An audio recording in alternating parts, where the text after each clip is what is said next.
Hello, everyone. My name is Hank, and I'm an addict. Truly grateful to be at a Narcotics Anonymous meeting. You know, let's give Phil and the guys, the whole committee, a hand for bringing this thing together for 23 years.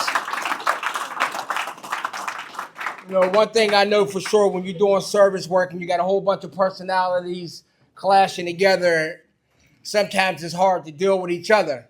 But when you come for and you serve for the purpose to carry the message, and God is all in it, the message gets carried. So I want to tell you, gentlemen who have been sharing today, the message has got carried. You know what I mean? I was sitting over there minding my motherfucking business. Sometimes I don't know about you, man. I fall back in today, you know what I mean? Like my parents used to say, kids are supposed to be seen and not heard. You know what I mean? I've been around them for a few 24 hours, and sometimes, man, I just want to be seen, man, and not heard all the time. But sometimes when God calls, man, and you're able to be a message carrier, you know what I mean? It's the difference between a speaker and a message carrier, you know what I mean? And sometimes when God called, you know what I mean, and Nick came over there and told me what I'm gonna motherfucking do, you know what I mean? I love that guy, man. I love his brother and that. And when you have people in your life and you got men in your life to pour into your spirit, man, without no judgment, man, and you're allowed to be yourself, you know what I mean? It's a gift, man. And sometimes I cherish this gift that God has given me today. I embrace this gift, man. And it ain't so much everything that glitters that I have on the outside, you know what I mean? And I was sitting here, man, and I went outside, man, and I had to go get Marcus, you know what I mean, and say, Marcus, you can talk right now because Mike told you to shut the fuck up. Marcus said, fuck him, I'm leaving him. I said, get out the car, Marcus. So I said, Marcus, come on in back in here. You can talk, you know what I mean? You know what I mean? You can talk. Mike, tell him he can talk right now, goddammit. Me and George are sitting back here, and when he told you to shut the fuck up, George said, that's what he get for leaving the motherfucker last week. Because Marcus left his ass last week when he was supposed to went to Cleveland, right, Mike? Yeah, he did. Mm-hmm. So that's what you get. That's right, Hank. Payback is a motherfucker. You know what I mean? So, you know what I mean? Been an honor to come up here, man. You know what I mean? And one thing I know about today, to being myself, man. This program has gave me the ability to be myself, you know what I mean? And sometimes I realize today, sometimes this message can be carried in many ways. Some people carry it with a sense of humor. Some people carry it with the literature and all those things like that. Some people carry it through service. This message gets carried in many forms, but what I realize sometimes God uses me to carry it in all different types of ways, service and all that. And sometimes when you be able to be yourself, sometimes not everybody like it when you be yourself. Not everybody like it when you be yourself. But what happens is when you begin to shatter the illusion through your process and you realize you begin to be who God wants you to be, not everybody's willing to take that journey with you.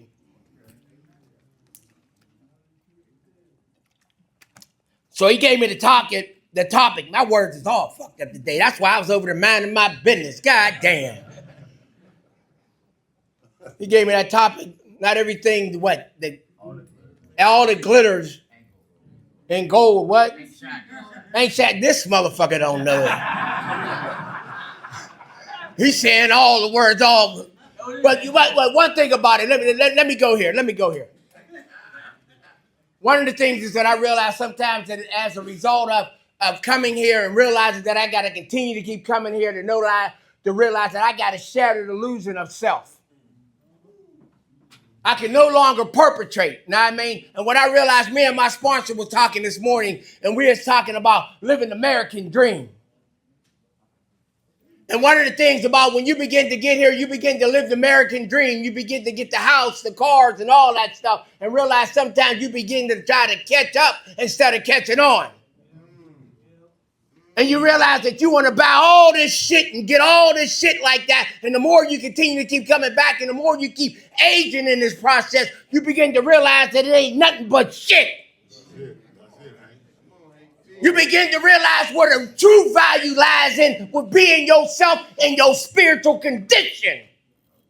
Because you can have a lot of shit but still be fucked up on the inside.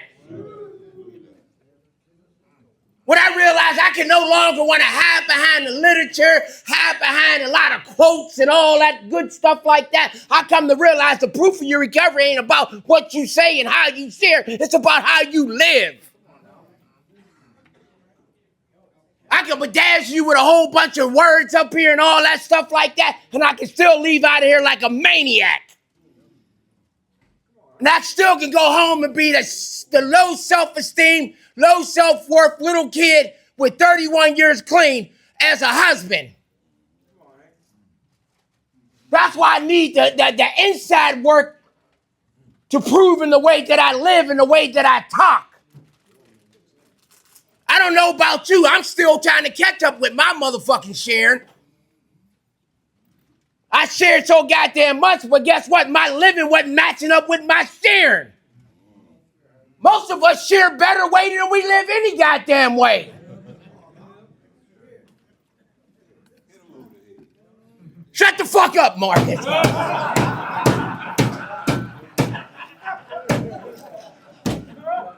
No, you can talk. That's my motherfucking man.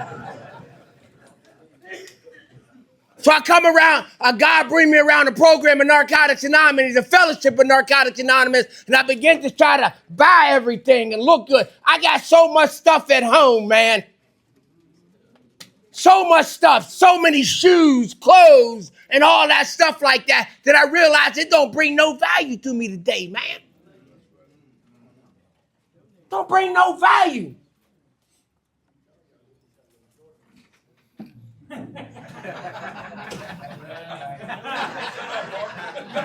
My wife said you can't get none of them. When I die, she gonna sell every last one of these motherfucking Jordans. She said the value is in them goddamn shoes, goddammit.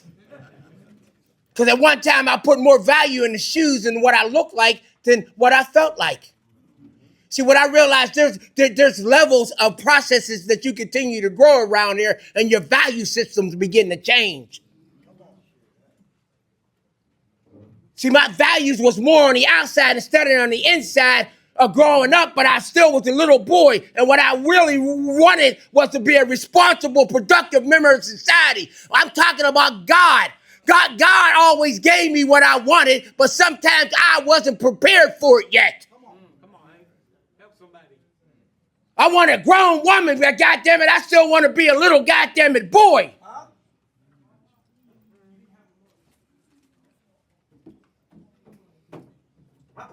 I thank God for the breakthrough. I thank God for the process of me continuing to keep growing up in this process. I thank God for God putting men in my life to allow me to pour inside of me and remove people out of my life that brought no value, man. I used to always question why God take people out of my life. Today, I don't question it no more.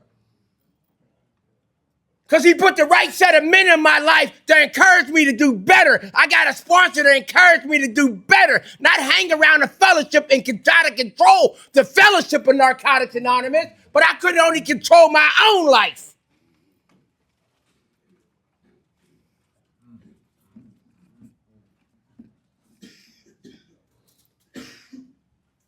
Got a sponsor to always say, man, you can do better, man. You can be better, man. In everything. Not so much financially, better in your spirit, man. How's your spiritual worth? Not your net worth. Your spiritual worth.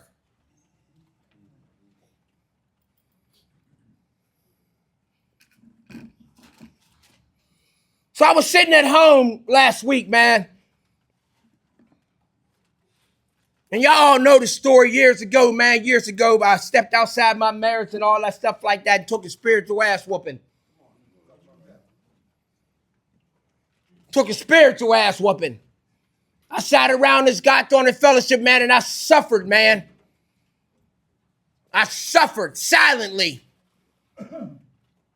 Because I gave y'all an illusion that guess what? Because everything I drove and everything the way that I looked at goddamn it good, but goddamn it, I was suffering. Because my inability to live the steps, but talk about the steps. See, it's good to talk about this shit, but I realize this ain't a talking program. This is a living program. I got to live through things. So when life showed up, I didn't live through it. What happens is I collapsed. And when we talk about using here, we don't always be talking about the dope. Sometimes we use all other goddamn things, and the dope is the last thing that we do. That's why it's always about using. Don't let nobody tell you that it ain't always about using. An addict is always caught up in the obsession and the compulsion to use something. Something. It's the nature of the addict. You're either eating, fucking, tricking, some kind of motherfucking shit. You fucked up with something. Working all motherfucking day long. Doing something, smoking cigars till you can't smoke no motherfucking more motherfucking cigars. It's the nature of the addict. Here, my sponsor, hey.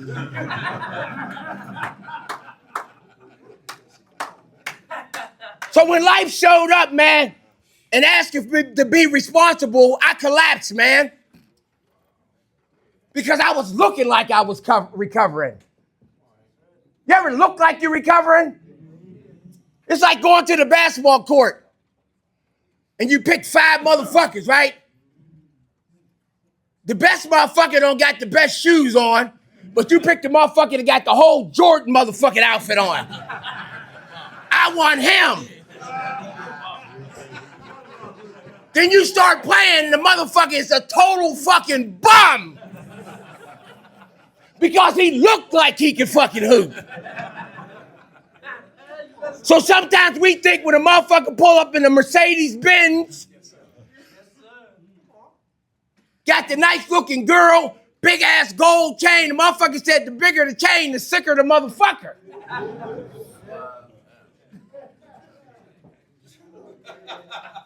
My shit ain't that big, I'm getting better. Fuck what you heard, motherfucker. I'm getting better. I'm downsizing, motherfucker.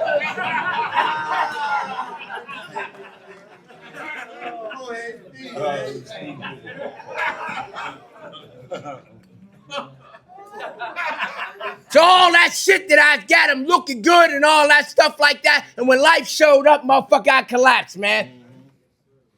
And I did what the most addict without a program in his life does. He uses something. She said you smell good. I said, do I?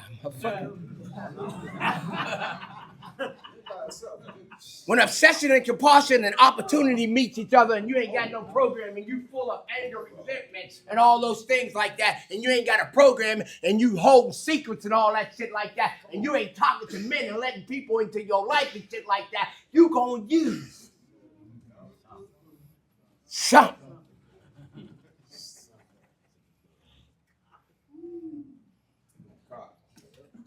So I went on a 3-year drag. Y'all know that story.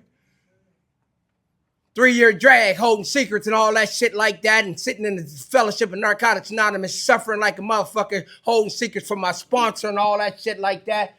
You know what I mean? And it was one of the worstest time of my motherfucking life, because it's something about when you do something clean and you ain't got no dope to cover it up, motherfucker, it's a fucked up feeling. When you can't go home and look at the one that you say you love in the eye and shit like that. And you've been practicing. And they ain't saying that I don't love my wife, motherfucker, but guess what? I ain't love me enough. When you don't love you enough, and you ain't being your true, authentic self, you being a fraud. Went from carrying the message to living the mess.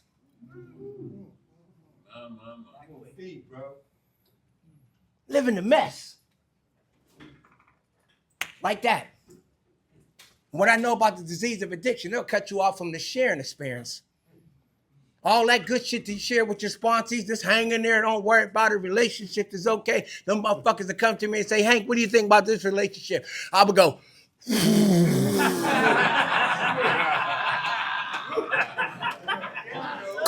call George.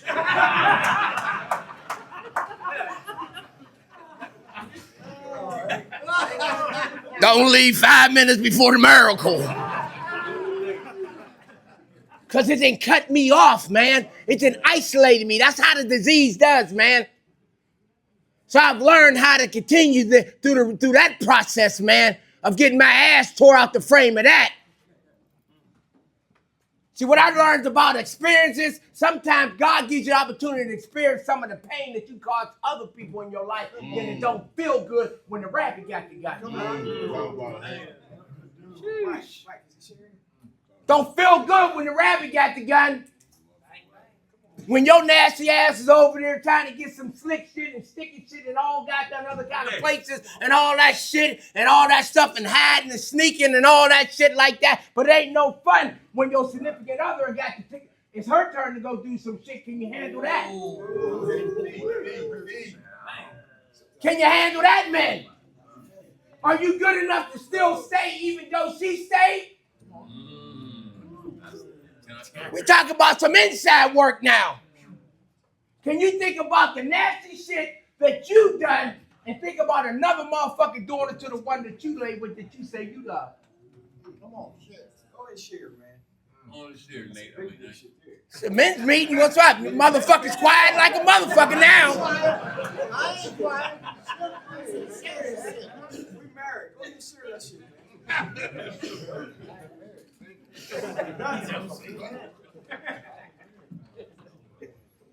I rolled through that shit, man. With pain, man. With the help of guys in my life, man. I needed the right guys in my life, man.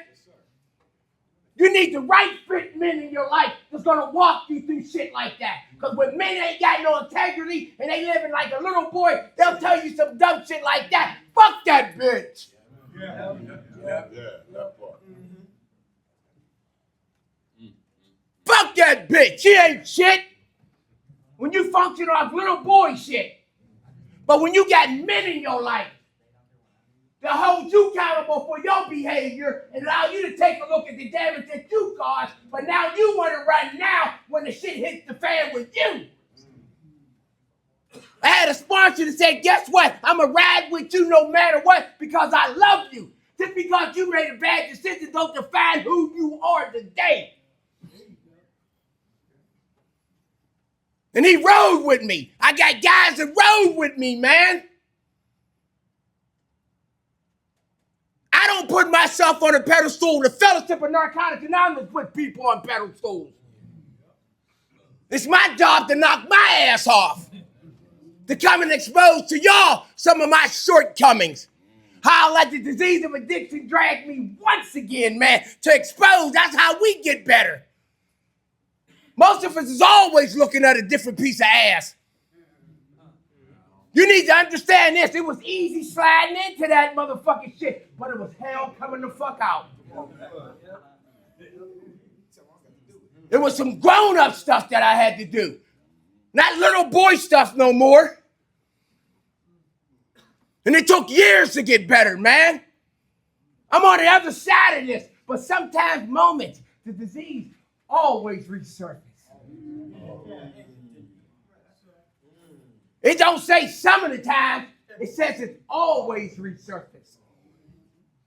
Because you can catch moments sometimes to take you back to what if. So my wife, she likes to travel. And I remember telling George, I said, George, she ain't going no motherfucking where. She better not go out this motherfucking door. George said, motherfucker, you done lost your motherfucking mind. Because I was full of anger, man. I was full of fear because I wanted to control, man. When you out of control, motherfucker, you try to get control. He said, man, you go every motherfucking where. You want her to tell you where to go? I said, you got a valid point there. He said, you're going to have to learn how to trust through this thing to get better, man, and trust in God. See, what I realize sometimes we can get this thing confused sometimes. What happens is sometimes God's promise sometimes looks like a lie.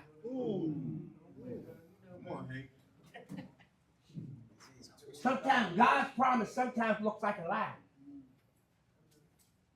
Because when you don't got no faith and no trust in this process, sometimes you don't know what the outcome is, but sometimes you got to walk through some things to know that God got your back sometimes. And sometimes you might feel like you by yourself, but what happens is when you walk through it and you get to the other God on the side, you realize God's promise was always correct. Just like when you first got clean. All the outcome and you asking for God's will to be done in your life and you don't look like it's matching up. It ain't supposed to match up. That's why it's called faith. Not by sight, but by faith. That you got to walk through and let God put the right people in your life and say, man, I know y'all got my back, man. So my wife told me last week, she said, I think I'm going to take a trip to go visit my sister. And that's the scene of the crime. Where she met the motherfucker at.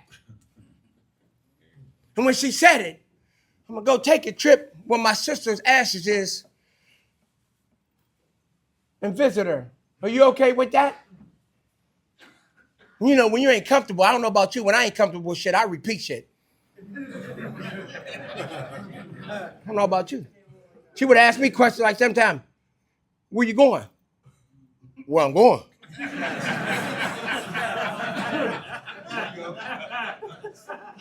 So when she said she was going there, I said, where you going?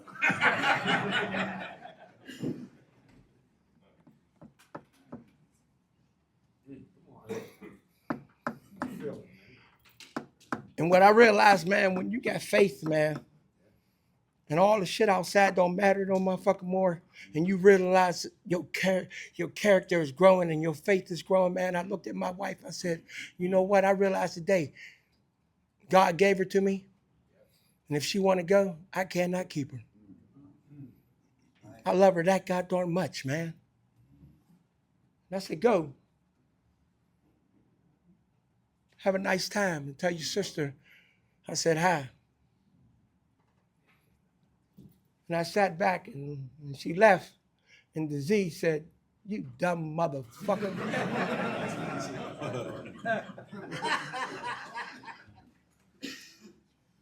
But God said, guess what? You growing. You growing, man. Because when you say you forgive and you love, God darn it, you don't bring up old things and old situations. You try to move forward in the relationship, man. And in the marriage. What I realized when I break down all the barriers and I break down all the masks, because at one point, man, God darn it, you could take off the mask, but guess what? You still got the fucking clown suit in the goddamn closet. And sometimes we pick up the clown suit sometimes and still act like a goddamn clown around her because we still little boys. I got a sponsor that encouraged me to, guess what? You need to grow up and be a man. And how I be a man is have faith to look at my wife and say, I trust you and I love you no matter what. And I put her in God's hand and stuff like that. And it didn't feel comfortable sitting in the house sometimes looking at the dog running up on me saying, I miss mommy. I said, I miss her too. And every now and then the disease would kick in and say, you know what she's doing? I'd be like, get the fuck up out of here. Because I'm growing on the inside. All that stuff don't bring no value on the outside what I drive. I'm investing in the spiritual condition that happens on the inside to grow up as a man today, man. And when you grow up as a man today, you face adversities and challenges in life. And you lean more in God and you lean more in on people that love you, man. Not people that want to be in your business all the goddamn time. You lean in people that's going to love you, that's going to pour into you, man. I got people that pours into me, man. We have fun in the process of recovery, but they know I take this recovery process very seriously. And I try to be goddamn and transparent with the Fellowship of Narcotics Anonymous, even with laughter sometimes. Because I want to be true to myself, man. I want to be true to myself, man. I don't want to be a fraud, no goddamn anymore. I want to be a servant to God in the program of Narcotics Anonymous. I want to be a message carrier, God darn it. Not a perpetrator. So just for the day, man, I'm growing up, man, and my wife took the trip and she came back and gave me an open arm and she said she missed me and all that shit. And you just don't know how it felt to give my wife a hug, man, and walk through that, man, and say, man, you know what, God? I know you got me. I know you got me. Quality of my life is getting better, not the quantity of my time. And that's what I look forward to today, man, for my spirit to get better. All the shit that I got today, you realize at some point, man, I just want to give all that shit back. You know what I mean? Jerry, I got all this goddamn shit and all these goddamn bills right now. I look at my wife, I said, can we just go back to a fucking apartment? Let's go back to an apartment. For much is wanted, much is required. I go to work and I work hard for what I got today. And I put more value in my spiritual condition, not the things that I have. I'm not supposed to continue to keep looking like I'm smoking around this goddamn place. I'm supposed to go out and buy something. You know what I mean? So I'm living this process of recovery and open and being transparent with you men today. You know what I mean? I ain't gonna share nothing with you that I won't go or I won't do. But if I don't know, I'm going to tell you to go to somebody who knows it. I ain't that addict that's walking on water, that's reading a couple of scriptures and all that stuff like that, reading every goddamn page in the literature and all that stuff like that. I'm the addict that's going to be transparent with you to tell you, guess what? If you don't use no dope and you live the 12 steps of Narcotics Anonymous and apply them to your life, the quality of your life will get better. The quality of your living skills will get better. And you will grow up in this process. And one day you'll look up and you have so much gratefulness inside of your spirit today. And you'll thank God for the gift called recovery. So it's been an honor to be attacked today about coming up here being a message carrier today. But I want to thank you, Phil. I want to thank you, Nick, man, for thinking that I got something to say. I got something to say today that will help you guys out today. So I'm going to keep coming back, and I'm going back over there and mind my motherfucking business.